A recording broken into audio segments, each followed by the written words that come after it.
Hey guys, just wanted to make a quick video kind of showing off my fresh cut. It's only like day 6. So this is the night before the day I'll make the week-long video, but I had something to do, so I kind of trimmed up the beard, faded myself a little bit. So kind of starting to see a idea of what this could potentially all look like, 10 months down the road. So very inspiring.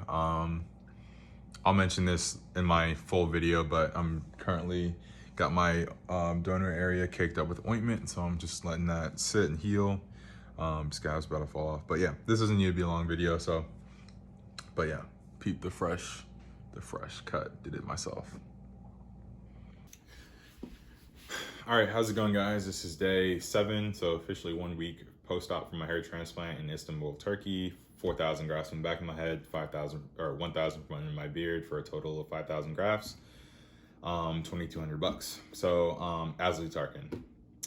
So I just got out of the shower from doing my 20-minute foam sit, 20-minute shampoo sit. So I can start to see and feel some hairs poking out from under my scabs, but the scabs are pretty much still hanging on. And I'm not going to be, too concerned about that, because most people that I've seen, their scabs don't start falling off till like day 10 or 11, and the official like guide says like day 15, I think, like that. So I'm not going to be rushing to get those off anytime soon. I have kind of worn a Durag very loosely, very lightly when I'm running errands, or if someone comes over, I need to be around people. I wouldn't recommend that, to be honest. I have had a lot of scabbing from my donor area, so that's kind of been going through a phase of inflammation, dryness, scabbing, flakiness, and so to kind of alleviate that, I started using aloe vera. I tried to find pretty much the most pure form of aloe vera, with no like coloring, not too much, like no alcohol, no excess chemicals and stuff like that. So this is supposed to be 100% pure aloe vera gel.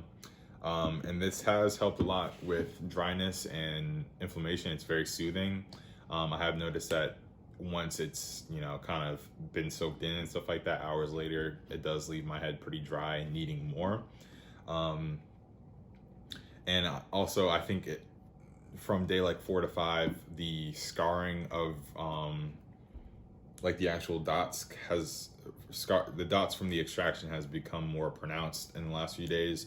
So I'm not sure how much of that to attribute to the aloe vera, or if that's just kind of the natural process of, your hair transplant. But I did kind of switch to using just regular Walmart brand antibiotic ointment.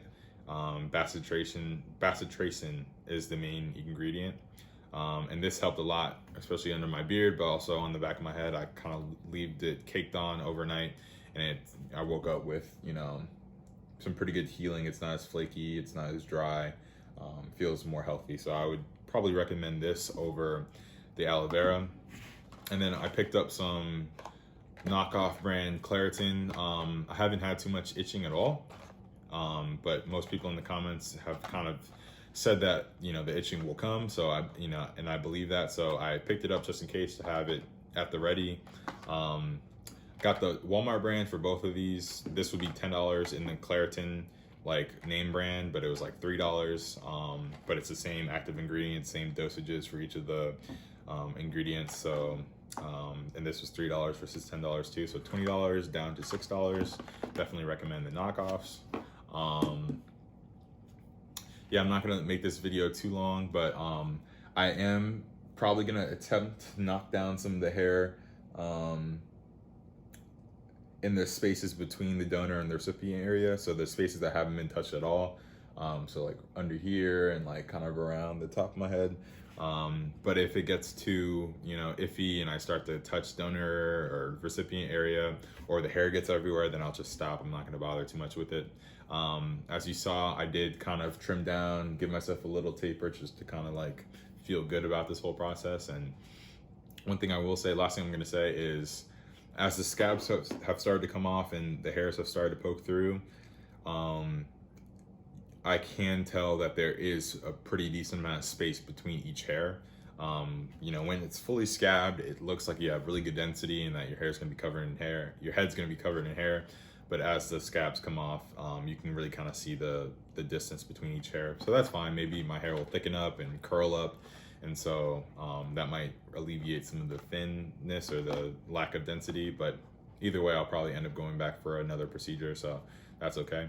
I'm not pressing the panic button on my donor area too much, you know, too soon. But I am not super thrilled about how that's coming along. But you know, it's only week 1, so hopefully by, you know, month 2 that should be gone. So all right, guys, I might, if you don't see another video after this, it means I didn't cut my hair. But if you do, then I did try. So anyway, talk to you guys later. Bye.